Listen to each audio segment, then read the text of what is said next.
we are not masters of any given organ without impact on the others. Right. There will always be non-specific effects of altering the brilliant creation that we are.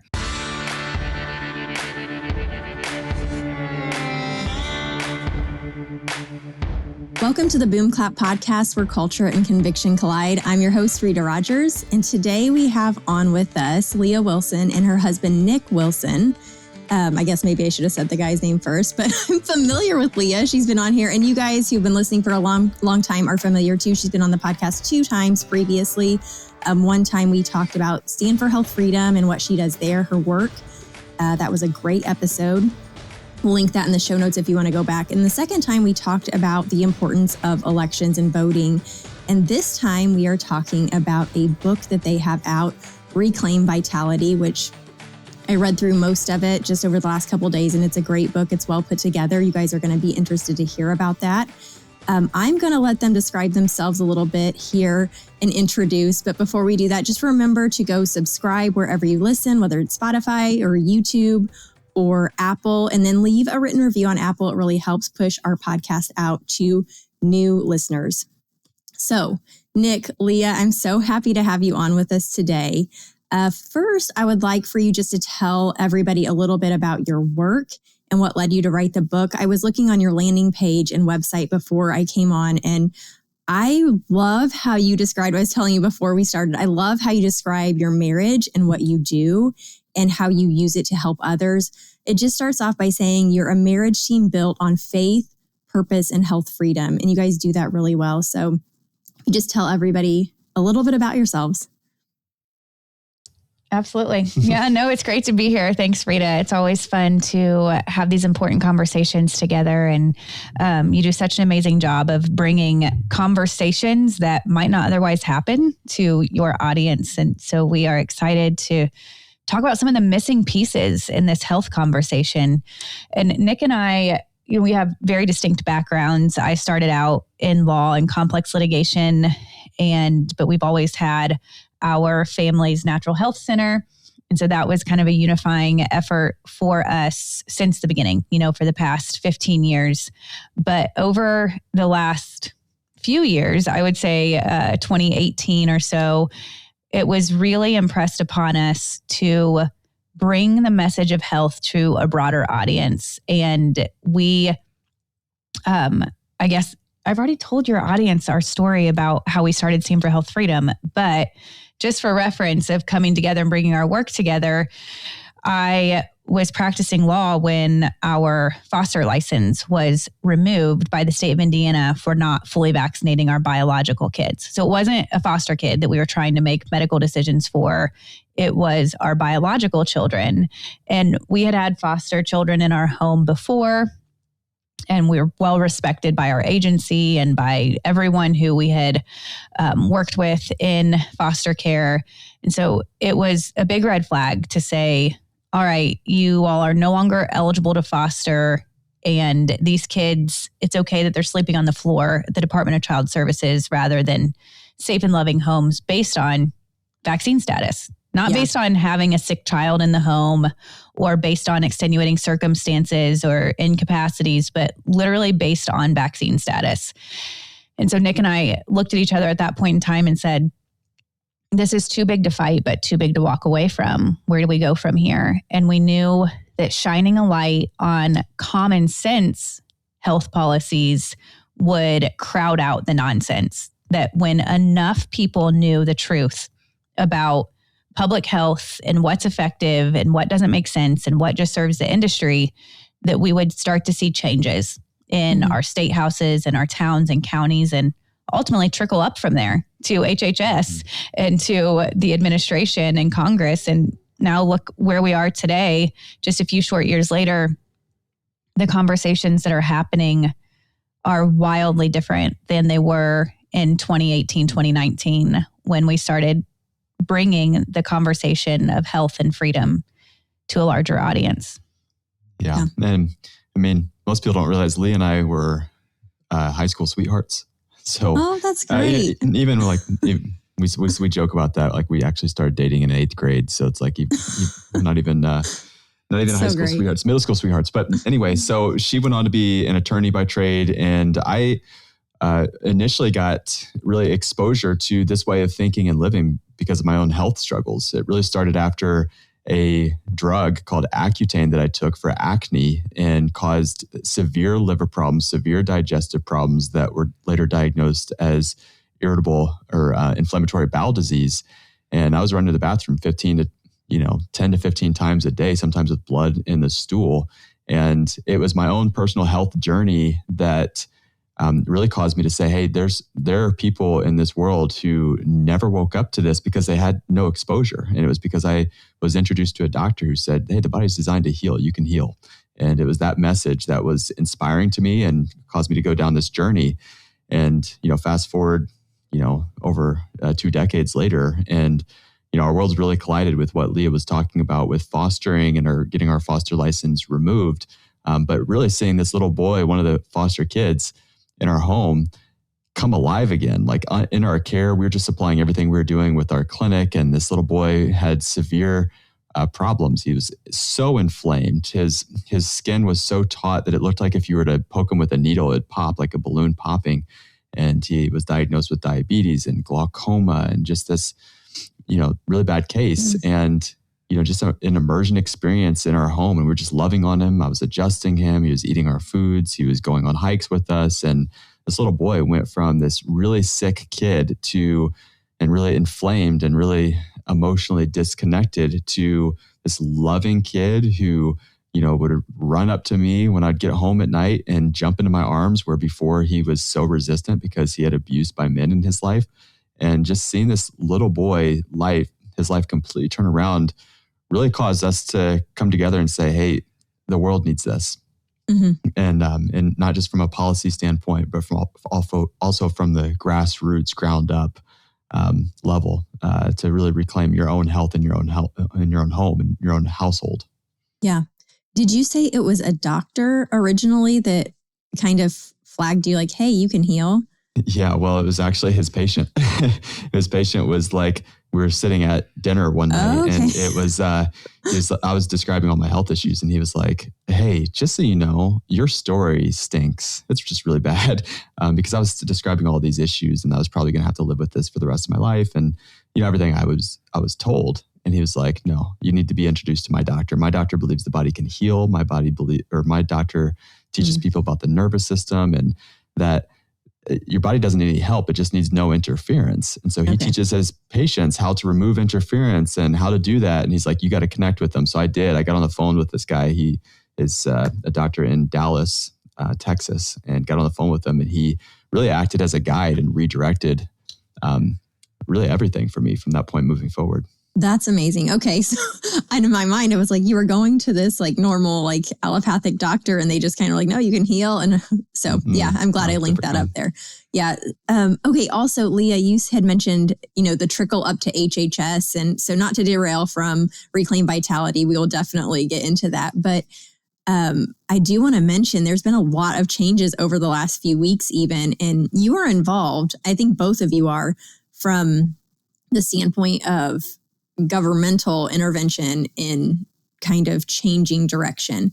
So how do you feel about all of this change? Like, are you excited? Are you encouraged? Or how are you feeling about that?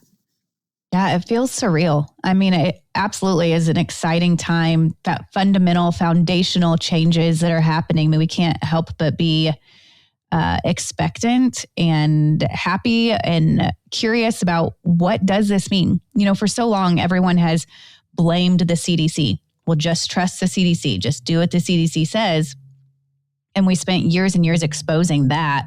And now it's like, okay, well, when the CDC or HHS or the White House says something different, what are we going to see? Mm-hmm. I was telling my boys the other day, I said, next time they talk about nutrition at school, you need to come home and tell me exactly what they said. Because, how quickly are they going to adopt new guidance that is distinct from the guidance they've had in their textbooks and in their health curriculum for the past 4 to 5 decades? And so it's there's still so many questions about how this will ultimately impact systems and infrastructures. But one thing is clear is that Secretary Kennedy has done a fantastic job of unleashing transparency, of allowing these critical conversations to happen about food and is your food serving you, and not all food is equal, about vaccine decisions, that vaccines should have never been weaponized. You know, you're supposed to have scientific recommendations coming down from the federal level, and then those recommendations are then utilized at the state level where people are actually cared for. But instead, what happened was the quote unquote scientific recommendations were weaponized. They were used against parents and against families for job security and education access. And so that trajectory is changing, and I'm excited about that. I mean, we could talk about the new vaccine schedule if you want to, and how it's a huge gift to see the number of one-size-fits-all doses dramatically decrease, but still kind of fascinating and peculiar with how the decisions were made.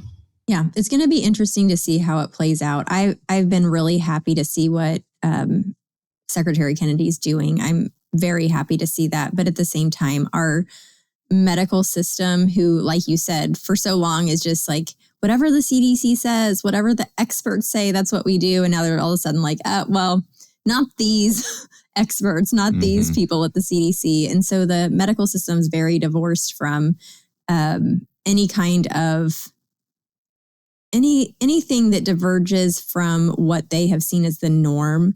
And maybe this would be a good place to go, because you talked about the medical system in the book being faith-based and not evidence-based. And you say, medicine is presented as objective, rational, and above reproach, but belief in medicine often operates in the absence of true evidence or even direct contradiction to it. And I think that that's what you're seeing, specifically like the hepatitis B vaccine and the changes with that. It's like, this is obviously a belief-based thing, not evidence-based. So I don't know if you have specific examples or things you would want to lay out to talk about that. Yeah, well, what we're talking about is the dogma of the one true path, that there's only one medical, or there's only one approach to health, and that's the medical, or what you called the allopathic, which I love that you're using that term. And we contrast that with vitality or vitalism, which means that the body is designed to heal. It's a recognition of the inborn capacity to self-regulate, what medicine calls homeostasis. But we're talking about medical monotheism, and the medical monotheism is that one true path, and that mindset keeps people dependent on it. And here's the reality is that when government changes, when administration changes, you'll notice that, like, as you talked about, that the standards can change from the CDC, they can change from HHS, but the standards and practice of medicine don't, because there is a strong belief, and it is a belief, that there is one true path to health. And that can only be established through medicine, through injection, and what we call an outside-in model, which is an outside-in solution to inside health problems. I think that the good thing about, maybe the CDC disagreeing with mainstream right now, or the CDC is mainstream, so how does that work, is seeing that consensus is an illusion. And that's so good.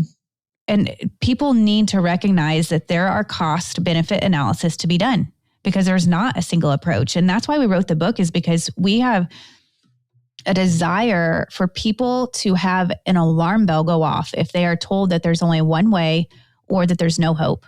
Those two things right there are lies from the pit of hell. That there's never no hope. And if a doctor is trying to take the place of God and tell you to cut off your source of hope, or that it's a false hope if you have any, that's so wrong, because medicine doesn't have every answer, and it's not the full equation to whole well-being. There are other pieces in this equation that cannot be sufficient through medicine or surgeries. So I think that that's the bright light and the exposure of 2025, 2026, is that consensus is an illusion, and that it's time for people to understand buyer beware. That you are the one consuming this health solution, and there are varying positions, approaches, and acceptance of that given solution.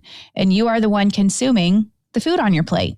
It's not up to the FDA, the USDA, even your state public health authorities to make sure that your plate is quote unquote safe. You are the consumer. So hopefully we're going to step into a culture that is much more attuned to a risk-benefit analysis. I know that sounds kind of intellectual or heady, but honestly, let's regain that muscle in our brains to think about our own decisions.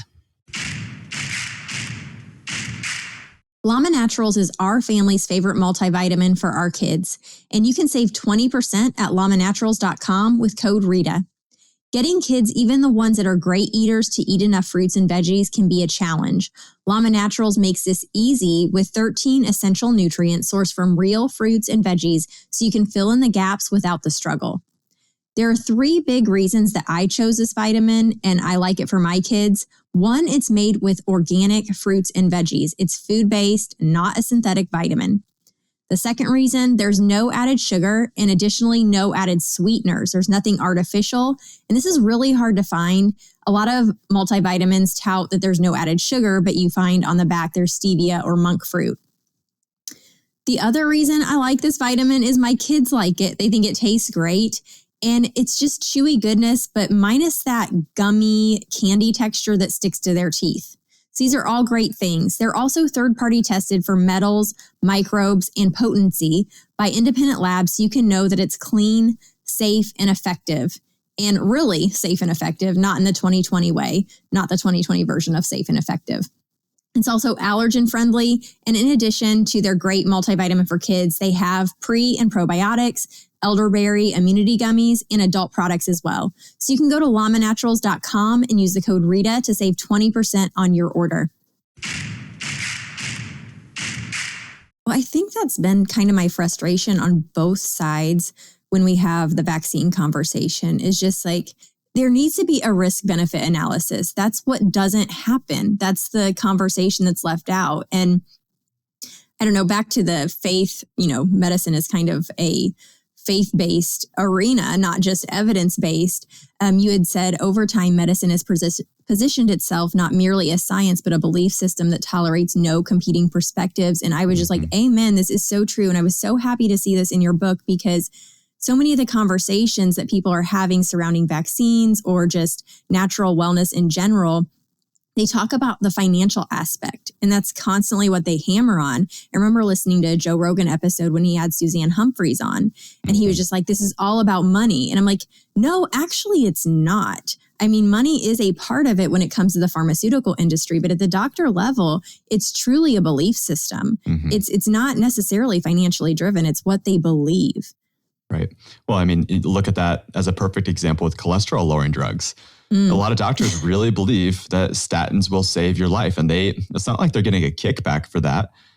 Not necessarily. Some of them might be, but for decades, statins are prescribed to lower cholesterol and, quote, prevent heart disease. But the problem is that the entire premise, like that cholesterol lowers heart disease, has been challenged, has been disproven by extensive research. Yet here we are. The guidelines still remain unchanged. The only time they got changed was when it went from 300 down to 200, which put another 200 million, I think the number is 200 million people eligible for cholesterol lowering medications, because medicine is not purely evidence-based as they tout themselves to be. There's a lot of faith-based involved, not just evidence. And part of that is simply to maintain control. Or look at antibiotics is another really clear example. We were told that they're one of the greatest medical breakthroughs.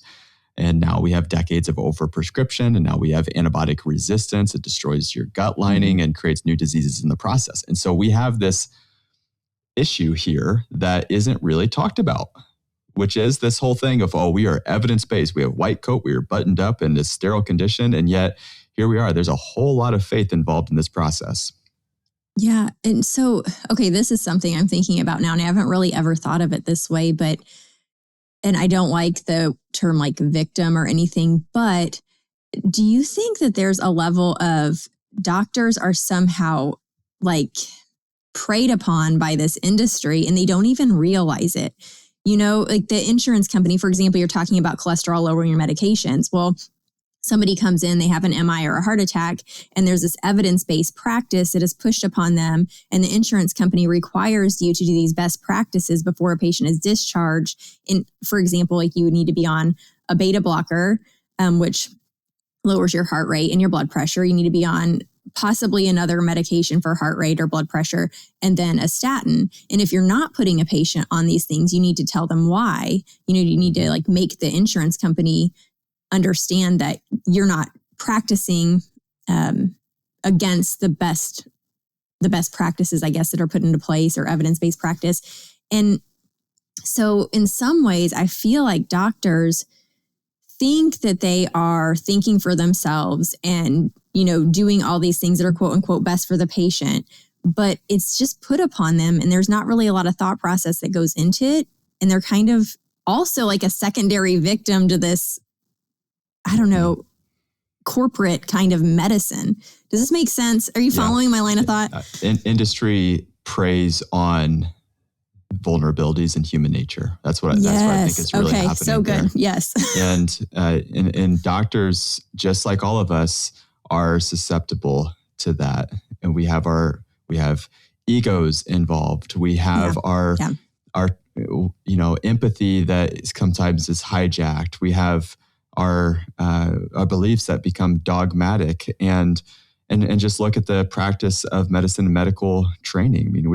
The first part of chiropractic school mirrors medical school. And man, even in chiropractic school, there is a lot of hints of you are playing God for these people. And it's unfortunate because we're taught, and they're taught, that, hey, they're coming to you for help. And so you have to show up and you have to help with the tools that you are given. And here in medicine, the tools are drugs and surgery largely. And so it preys on and oftentimes puts you in a position where you have to, you develop an ego because, hey, I'm the savior in this situation. Mm-hmm. When you look at, and the thing is, when you look at evidence-based, and these doctors are looking at research they're given by whomever's educating them, more often than not, the industry, that this cholesterol lowering drug is evidence-based because they can show that it lowers cholesterol. Mm-hmm. And what they're not honoring, which is the vitalistic perspective, is that we are not masters of any given organ without impact on the others. Right. There will always be non-specific effects of altering the brilliant creation that we are. And so I remember, I don't know why this image always comes to my head, but I remember walking through the college gym, my days at Indiana University, and there were it was because just now becoming popular back then, 2005, 2006, mind, body, spirit. They were trying to convince us it's all connected. It's not just one, it's all three, mind, body, spirit. And here we are 20 years later, and people acknowledge absolutely that we are mind, body, spirit, that holism has become more popular. But yet, when it comes to evidence-based medicine, we pretend that we can impact one without impacting the other, and that holism shouldn't be honored with our actual actions, just with an idea. It's not just a construct or a concept. It is literally Dr. Peter Abbey. He was a huge proponent of vaccines, but he exposed in Africa with one of the biggest vaccine programs there. You give the baby girls the DPT shot, they're more likely to die. Okay, so we care more about lower incidence of pertussis, or do we care about lower incidence of early death? It's looking at the non-specific effects, the disruption of the brilliance of the innate power within the body, and not just the evidence-based metric. Well, and if we were truly evidence-based in reality, we would recognize the nocebo effect, that there's power in your words and this whole mind, body, spirit thing, that it's not a small thing to say, hey, you're going to need a knee replacement at age 40. And then sure enough, they turn from 39 to 40 and like, man, my knee really hurts. That doctor, he was so smart. It's like, was he? Or did you just believe that for the last 20 years? It's like there is a strong opposite of placebo, which is you believe the thing will work, and it does. It's the opposite. It's that if you also believe that this thing is going to have harmful effects, then it will. And how many times do we allow something spoken over us that we just accept wholeheartedly because the person is an expert. I just was in a hospital with a dear friend here recently, and he's like, they told me that my heart's never going to function right again. It's like, rebuke it then, because you know what? There's a power inside of you that is so much more powerful than any doctor with any type of education. And his heart started functioning again. He rebuked that thought, and his heart is higher than they ever thought was going to be possible. And call it the power of prayer or a miracle or however you want to package it, but the body has the ability to self-heal and self-regulate. It's vital. It's not a machine where parts are broken and you replace them. And it doesn't work like that. It's more like a fountain than it is a sculpture. It's constantly regenerating itself. It's constantly replacing itself. You get new cells. You get a whole new digestive tract between every 9 months and 12 months. Your skin replaces itself. Your blood cells replace itself every 120 days. It's amazing. And we need to recognize that at true evidence-based is recognizing that fact right there and honoring that. Yeah, I just think there's a missing link. I don't think all, and I don't think you guys do either, that all medicine is evil or wrong or there's no place for it. But there's just this it's just polar opposites and there's no merging together. But when you were talking about mind, body, spirit, I have to show you guys this. And I don't know if you guys will be able to see it, but I was up at Shirley Ryan, the rehab center last weekend, visiting a family member. And this, can you see that? It says the soul moves first. I don't know if you can. Well, anyway, I took a picture of it because it's a huge wall painted as soon as you walk in. And it says the soul moves first. And I'm just like, wow, like that's very interesting.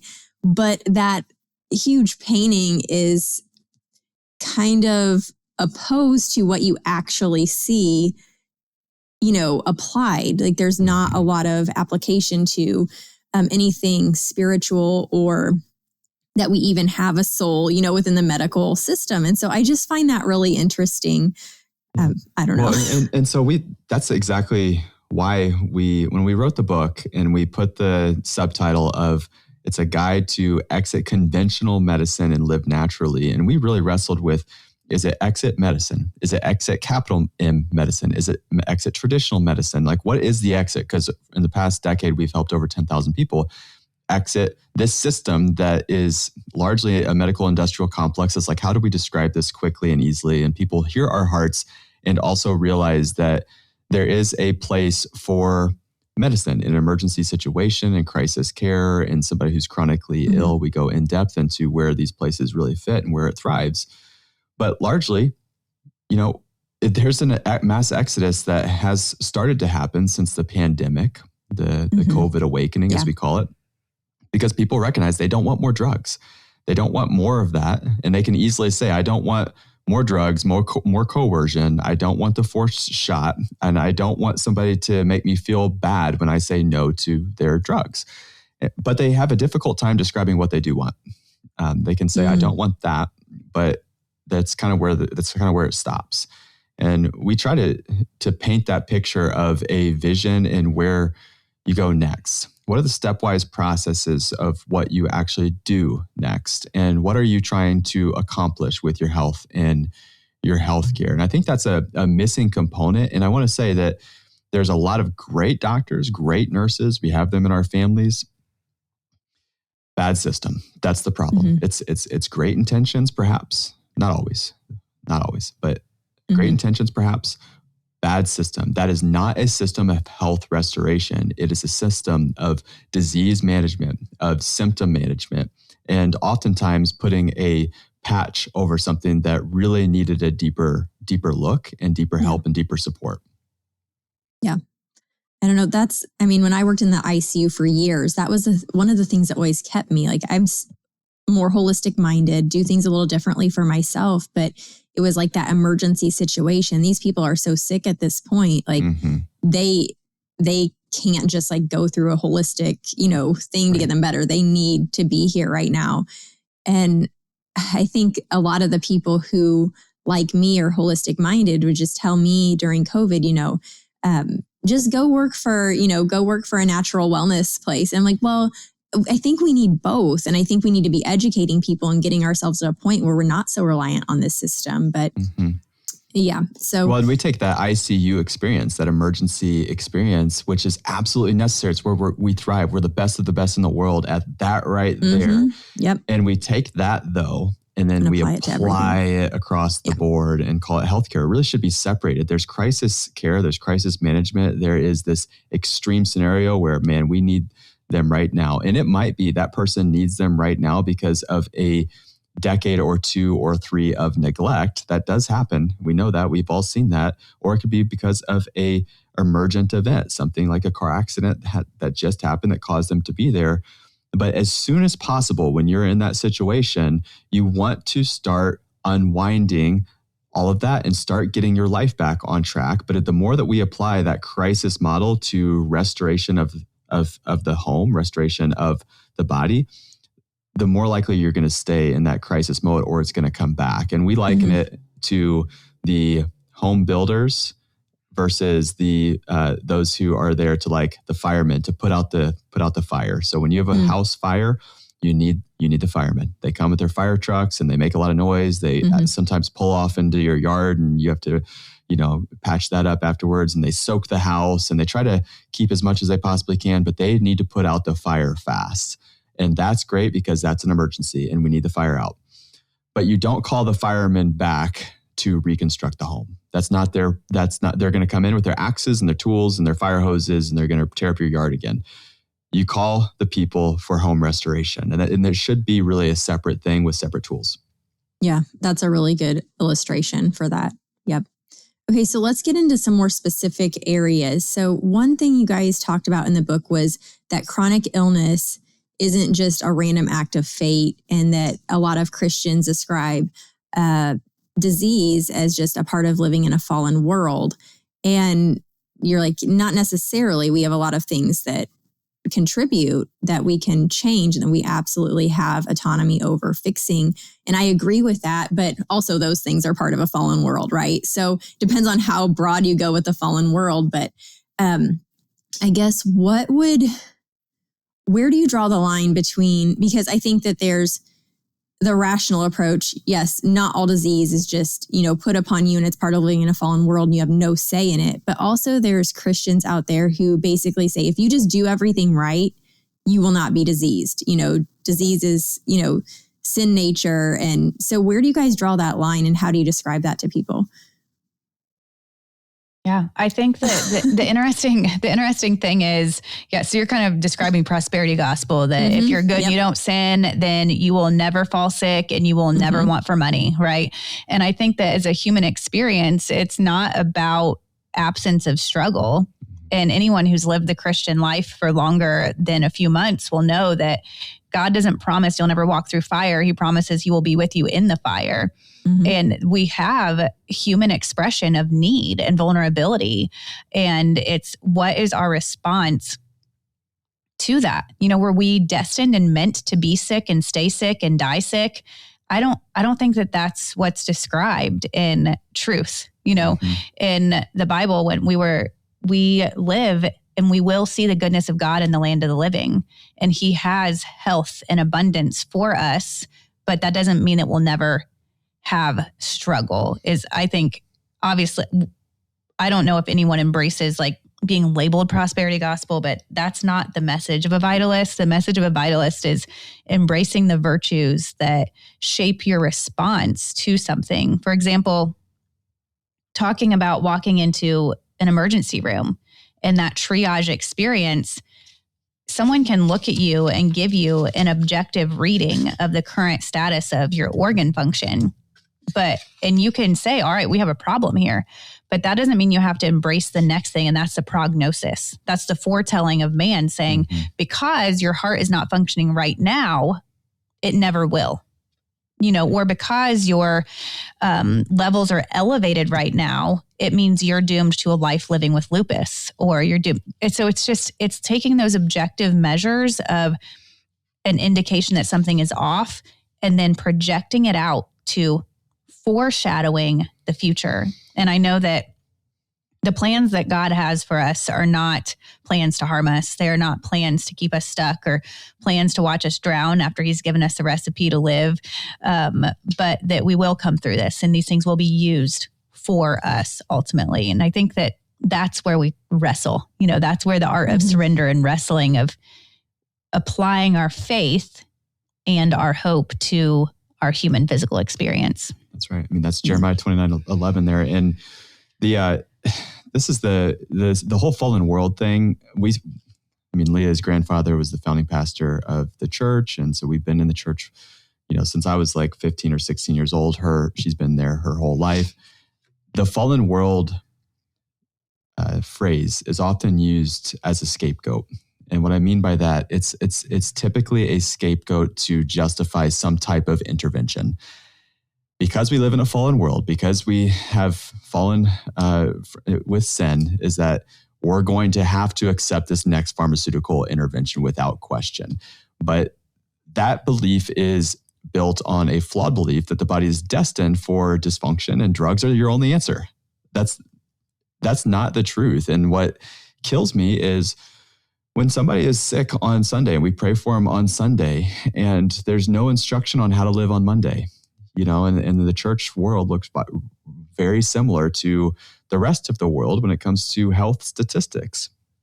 And so there's the yes and amen. Let's pray on Sunday, but then let's live in accordance to God's laws of health and healing on Monday. Let's use this as a springboard to change. That's really good. Oh, I'm so glad I asked you guys that question. You laid it out so nicely. That's good. I just can't wait until the church gets on board with empowering their body to live according to good, clean convictions. It's the dozens and dozens and dozens of donuts that are laid out after every single service.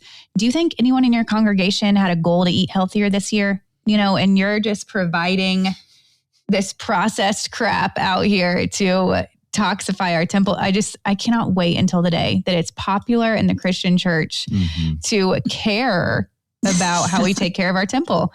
Oh my gosh. And I think the fallen world thing, I think one of the hardest conversations we could have, and I don't have the answers, but is, okay, we live in a fallen world, so we can't trust the birth process.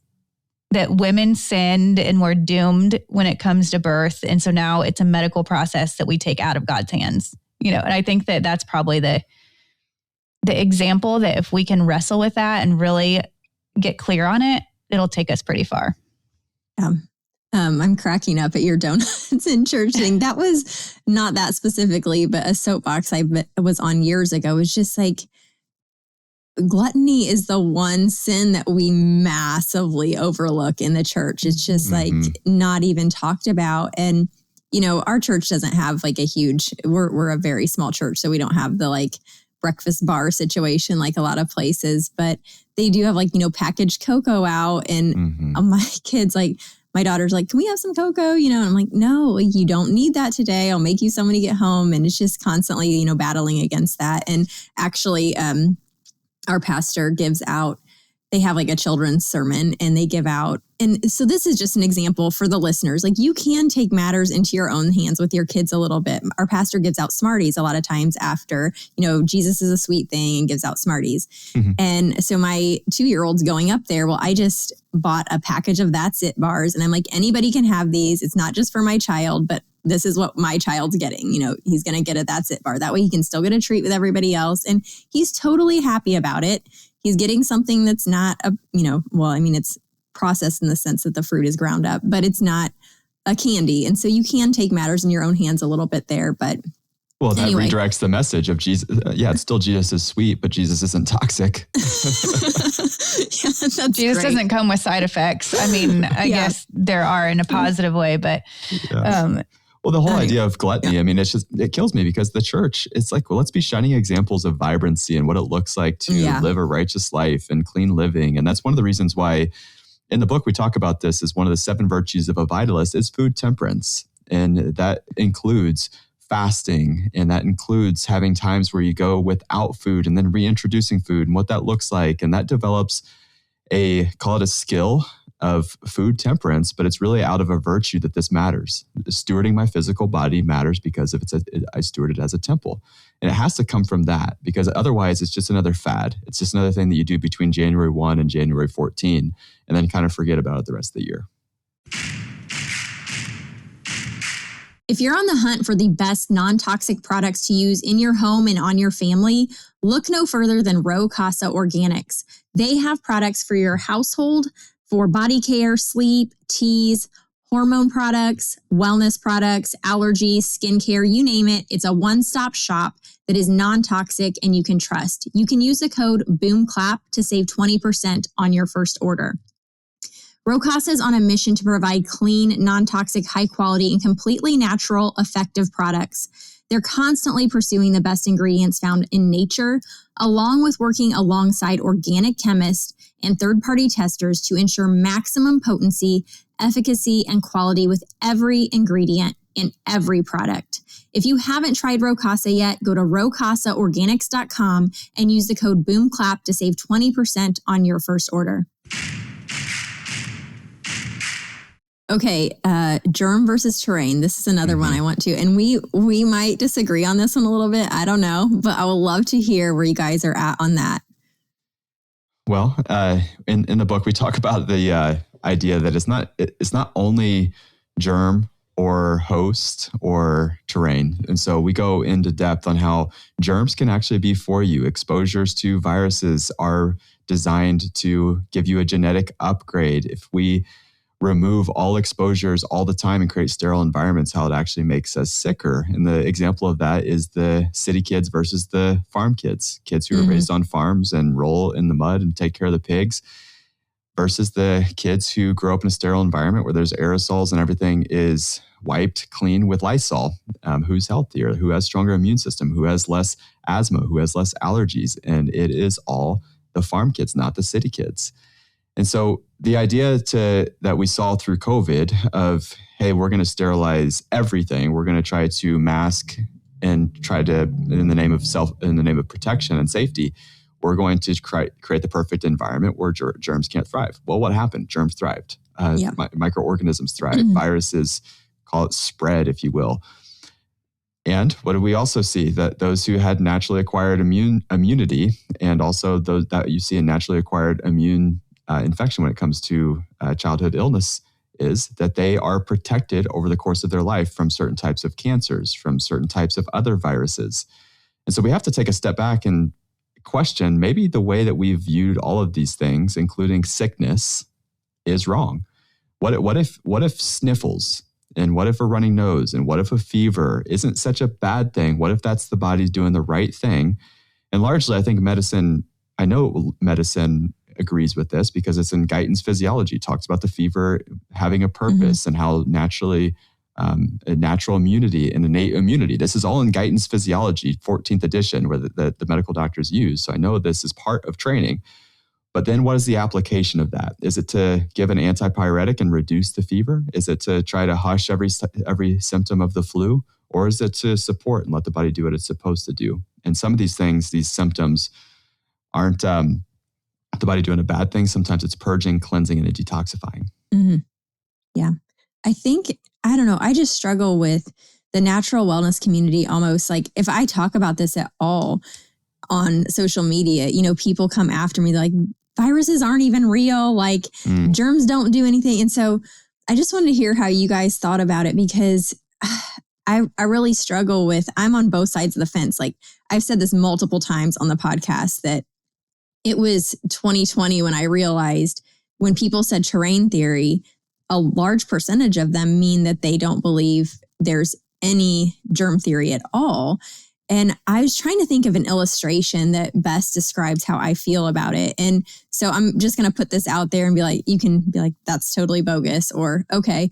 But I was thinking about like a kid who is riding a bike. You got two kids riding a bike, and one of them is very proficient at riding a bike. He's got great balance. He can swerve around anything. And there's another kid who's getting on this bike and he's just not good. He's going to fall off and barely can pedal it.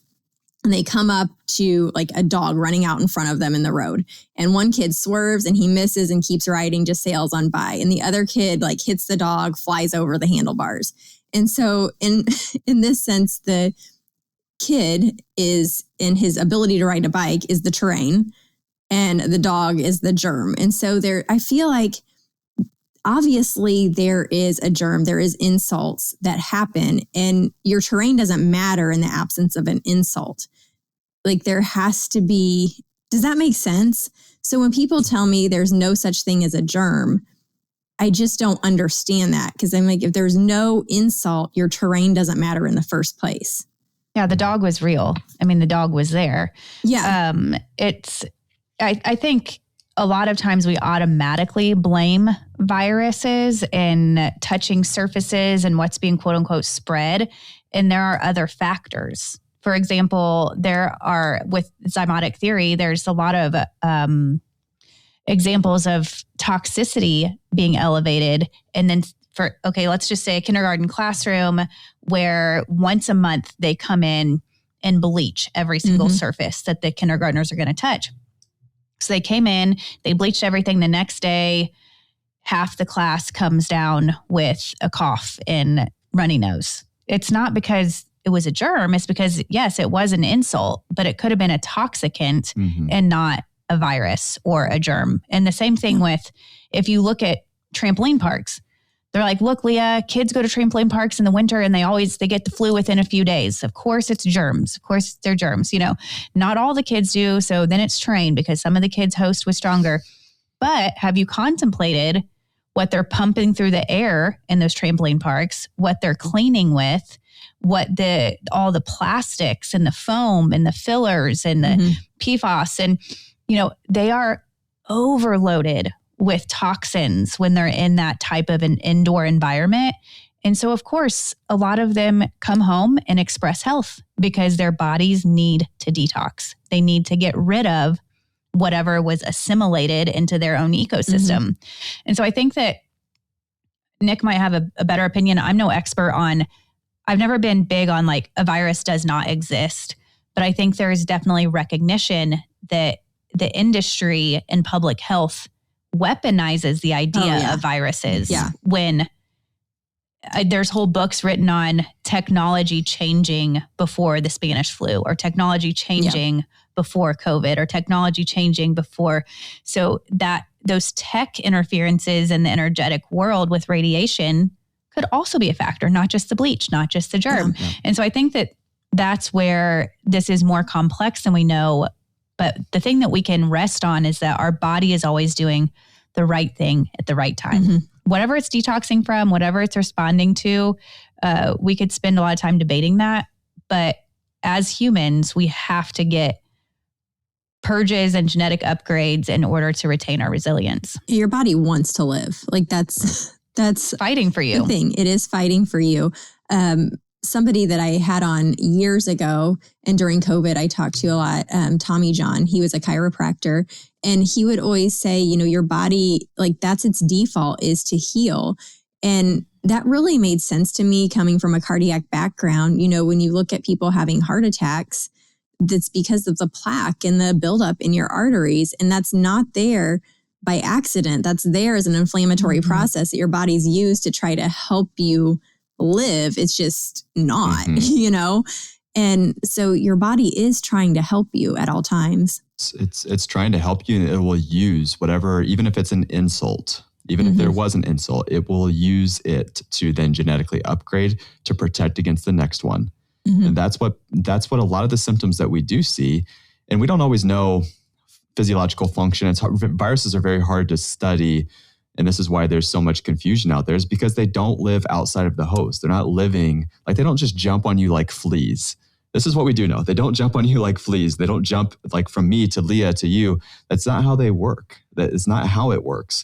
And so, but yet, what do public health measures often paint the picture as is that very thing. Is like if Leah has a virus, let's say, it's going to jump on me because of just getting exposed to her or being around her. But look at how that message was weaponized. Hey, stay 6 feet away. Make sure that your grandparents are isolated. Make sure that your kids stay quarantined. Let's put bubbles in the classrooms. Like, let's look at how these things are then taken and take a step back and say, well, I don't know if that's the kind of society that I want. Also, listen, look at nature. Natural laws don't work like that. When there's a fungus growing within the trees, guess what? The trees then as a community come together to give that antifungal to that specific tree to protect the community. So think about that. So that means that we as communities come together and we say, well, our bodies are doing that. They're synergizing in the same way that women's menstrual cycles synergize, that menstrual synchrony. We also have the same ability to have that synchrony within our immune systems for the greater good of our community. I don't even like the word greater good because that's also been hijacked, but just use it as the illustration here. You can't say anything anymore. I know. It's like you have to be so careful. It's all a phrase. But that's the point, is that these things are for you. It's not always something that happens to you. Sometimes it's actually for you. And I don't want to belabor this fact, but just one thing to add is if we are responding to this synchrony, to this symphony, our ecosystems, and you're someone who's leaning toward the train theory, don't throw the baby out with the bathwater. When you have an infant, they shouldn't be responding to dozens of adults as they have a rapidly developing immune system. They should respond to a few. That's why they stay close and they get held by their family members, not by every adult they meet, is because their little bodies don't need to try to adapt to 50 adults when 2 or 3 will suffice in order to build a strong system for them lifelong. Yeah. And that's not belaboring. I love that. I think that that's where I'm going with this, is just everything is so oversimplified. It's either we fully rely on this one side and we do everything against, anything that is said in the medical world, or we are fully medicalized. And it's just like, well, we can live this holistic life, but still apply some, common sense principles like you just laid out. So. Yeah, and we don't look at it as, Leah and I and our families, the way we teach it isn't a us versus them or this versus that, as much as let's embrace natural laws. And when you embrace natural laws, it just helps you to have a compass and to navigate all of the stuff that's out there and all of the social media quick hitting trends that exist, and then certainly some of the outdated medical advice that we get. Absolutely. And as you develop that filter and you understand natural laws, next time you walk into a crisis situation, you don't have wobbly knees, that you can stand firm, that you can understand and filter through decisions and make ones that you're confident in, instead of feeling trapped or ill-equipped to understand your path forward. And I think that's our desire, is that people have a foundation to make the next decision. Because guess what? There's going to be plenty of industry tricks for all of us. We're all going to encounter tricks that could put us on a path that we don't want to be on, that could derail our families, that could have unwanted and unnecessary harm. But if we have that firm footing and understanding, then we can make the next best decision. Yeah, and that's really what's needed is that compass, that North Star. And that's why we wrote the book, is to be a paradigm shift in how we view and manage our own healthcare. To say, hey, if we're going to exit, great, here's how to exit. Now what do we do next? And when we have that direction, that directive, it helps you to navigate that with that perspective, even if you are more medical, or even if you are inside of the medical community, or even if you still give your kids X thing that's prescribed, that's okay. But how do you direct your health and healthcare, even if you may not align 100% with everything Leah and I just talked about? Oh my gosh, you guys, it almost made me tear up when you said that about the foundation, Leah, because that's the goal for this year. At the very end of the year on the episodes, I was just talking to the audience about how we have to have a foundation for everything, because we are combating so many messages on social media and just out in the world. And so the foundation doesn't end biblically. That's where it starts. And then we have to outlay a foundation for what we believe when it comes to health, because it helps us take in the information and not have to research everything so hard. We just have a foundation. We can pull from it when we make decisions. So I really appreciate that. And I've just been praying that all of these episodes line up to that message. And it really is. So very, very thankful for everything you guys have laid out in this episode. I have 2 more questions, if you have time, that hopefully will be kind of short, but kind of specific. The one I know for sure, you talked about genes not being everything in the book. And Leah, you did a video, I think, on your Stand for Health Freedom page talking about kind of what's going on with genes and gene testing, or genetic testing and mapping within infants. And so I don't know if there's anything you want to add on that, just to kind of help people understand what's going on there.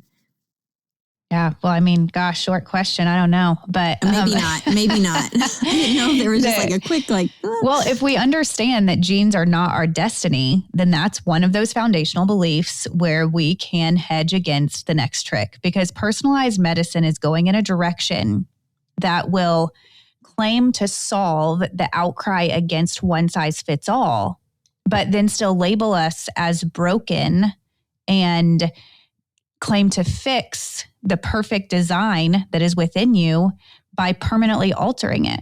And what are the unintended and off-mark effects of that? It's a grand experiment. It's the next grand experiment to label a gene expression as a mutation based on man's understanding. Perhaps that gene mutation, quote unquote, is a smart adaptation because your body wants to live.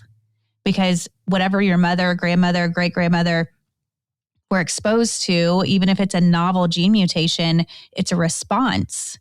You know, look at the timing of, for the last decades, how since the 90s that the Hep B was given within 2 to 12 hours of birth, and the newborn screen was taken at 24 hours, no sooner. So you were already screening a baby that had had a major intervention. And do we know if any of those markers were an adaptation to an insult rather than interesting to think about a congenital response? So it's there's a lot there to understand in relation to what is our view of genes. Are they serving us? If we see them as needing quote unquote fixed and that man is capable of doing that, what is this grand experiment? Because we could talk about this all day, but go look up Jesse Gelsinger's story. Go look up the fact that his parents were told that editing his gene would save future newborns. It wasn't him. He didn't need his life saved. He was doing fine. But that they would save future newborns, and that the risk of engaging in this safety trial, the trial for the dosing, was flu-like symptoms. Never mind, they weren't told that the monkeys in the trial either had to be euthanized or died post gene therapy. His parents weren't told that. And so it's a matter of, will the gene therapies, the biotech solutions be the next grand experiment that takes decades to expose? Or will we walk into these decisions with our eyes open and an understanding of the truth about genes and genetics? Mm-hmm. Yeah. Okay. Yeah. Yeah. Well said. Yeah. I was trying to make it short. I'm not trying to cut off conversation, but I mean, there's just a lot there. I know there's a lot. And I opened a can of worms. It also goes back to Jeremiah 29:11. I mean, what are genes? They're plans. What do plans do? They dictate. And so, for I know the plans I have for you, declares the Lord, plans to prosper you, not to harm you. And so what else also edits your genes? Some of the very toxins and medications that we ingest on a regular basis. There's epigenetic changes, the thing that's above the gene that changes the gene that will dictate how that gene is expressed. Why spend so much time trying to mechanically, medically go and edit the gene as opposed to, hey, let's make sure we're not exposing ourselves to things that knowingly cause genetic changes. And so let's kind of reframe how we even look at this thing. And let's start with the reference point that we're fearfully and wonderfully made, that we're made in the image of God. And then let's take those steps in that direction.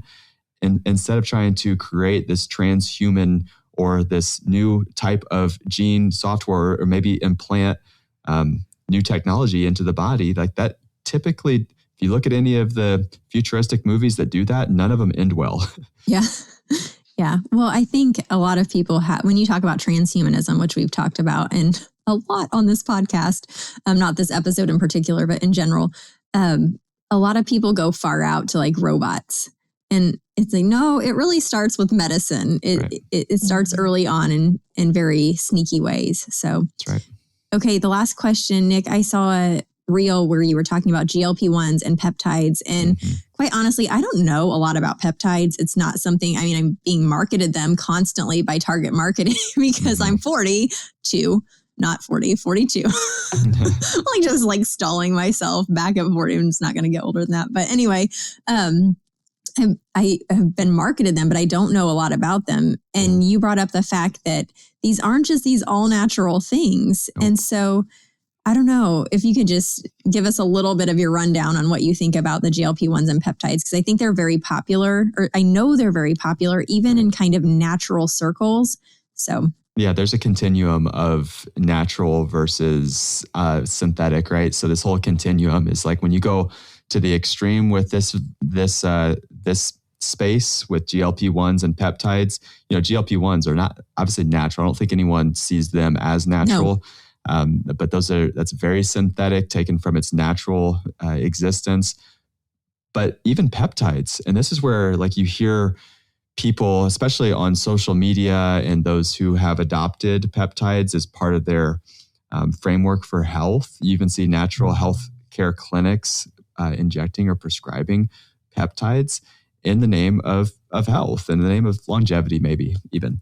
And if you really break it down into how they are preserved, how they are utilized, the delivery mechanism, even it's the furthest thing from natural that you can get. Like you can't preserve a peptide outside of its exogenous state, of its whole form state, and distill it down and then preserve it and then help it to bypass natural mechanisms for it to actually work inside the body without a synthetic process.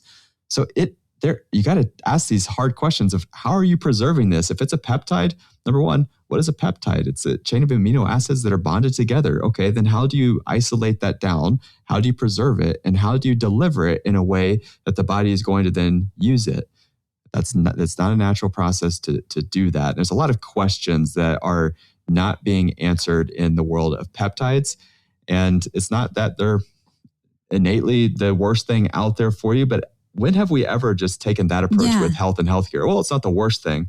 Okay, well, that's a very slippery slope to let that be your barometer. It's not the worst thing for me. Well, then add those things up and it can be. Well, one thing I always try to attune myself to are inconsistencies. And so when you have somebody consistently going like, this is unnatural, I'm not doing this. This is unnatural, I'm not doing this. Then one thing kind of as an outlier, it makes you ask questions. And I think that's a good thing to just step back and maybe think about this a little bit more. So I don't know. Admittedly, I don't know a lot about him, like I said, but it's something interesting that you brought up and I hadn't really thought about much. And we don't spend a ton of time thinking about them either, except for patients and our audience have so many questions now because they've been inundated with the opportunity to use them as a solution. So it's finally like, all right, let's do a deep dive into this to understand how to best answer their questions. If, it's a quick fix is outside of lifestyling your way out of something needs to be assessed. What am I avoiding fixing when it comes to mental health or weight gain or blood sugar? Like, what are we avoiding fixing? And if it's longevity, I mean, that's a whole different ballgame, but we have to understand that, we were always taught running ultra marathons and things like that, climbing mountains, that if you ignore your shoe rubbing in the wrong spot, it will create a huge problem that will derail your entire journey. And that's the same thing. It's like, what are you fixing with a peptide that you are otherwise ignoring? And I think that's the biggest risk in accepting a solution that isn't addressing the root cause of interference. Yeah. Yeah, and that steps into the world of biohacking. Is like, okay, so that's just this is another tool in our tool belt of this biohack thing. And it's not that the biohacks are wrong or bad, but like in golf, a hack is not a good thing. Like when you're talking about precision cutting, when you hack it off, like that's also not a good thing. Perhaps biohacking our way into health and longevity isn't really the tool or isn't really the answer. Perhaps there's a way of doing this in a lifestyle sense that will create more of a sustainable approach that will get the results that you're looking for instead of maybe the shortcut. We don't want the shortcut. We want the thing that's going to work. Yeah, that's good. All right. Is there anything else you guys want to add or that you haven't gotten to say that you want to? No, I think it's been good. I think it's just, I walked into this season of bringing this book to the world and thinking, I pray that everyone who removes their faith from man's systems and man's ideas will then place their faith squarely in God's hands, because this is a human experience and a human journey. And we're here to be a resource and to help people with all things health and freedom. That's the goal. That's good. Yeah. And Joel Salatin, when he read the book, he just sings such high praises, such a gift of what he said. It was so helpful because he's one of the first ones to read it. And he mentioned how it was the breakthrough book that he'd been waiting for. And that's why we wrote it, is to be a paradigm shifting book that as a resource, the compilation of so many different resources and vitalists that have been out there before us. And we just want that for people, that it'd be a paradigm shifting experience to read it and eye opening and have a lot of questions of, hey, what maybe some of the things that I've been taught, maybe I need to rethink some of those things. Yeah. Well, your book, as of when you guys are listening to this, you guys can get the book. I think it is out on the 20th. Is that correct? Mm-hmm. Yeah? Yes. All right. Well, I think it's the 21st that this podcast episode is airing, so you guys can get the book. It is good. It really covers a lot of information. So there's a lot in there that will benefit people. And I appreciate you guys taking the time today. Can you tell everybody where they can find you outside of the podcast, please? Yeah, so you can follow us on, Leah has the social media, Stand for Health Freedom. You can follow on all platforms there. Dr-Wilson.com. You can find me there, or Doc Nick Wilson on any social media platforms. Right. Very good. Oh, I almost forgot this. Not for you guys, but the listeners. If you guys know Alexandra, Just the Inserts, I don't know if you're familiar with her, but I wore her sweatshirt today because it's like, oh, this feels like a good day to break this one out on the podcast. But it says, a mother's instinct is data. And I'm like, that's true. That's good. So anyway, Alexandra, shout out for you and Just the Inserts and all the work you do there. Anyways, guys, thanks so much for coming on with me today. I really appreciated the conversation. I appreciate very much what you guys do. You guys are kind of powerhouses in the arena of natural wellness and advocating for better systems and just people to be able to get what they need within healthcare and not have just be at the mercy of the medical system. So anyway, appreciate you guys. So you can find me, Rita, outside the podcast at RitaRogersCo.com, Rita Rogers Co on Instagram, and Boom Clap Podcast at Instagram. All right. Thanks, guys. Thanks, Rita. Thank you. Have a good one.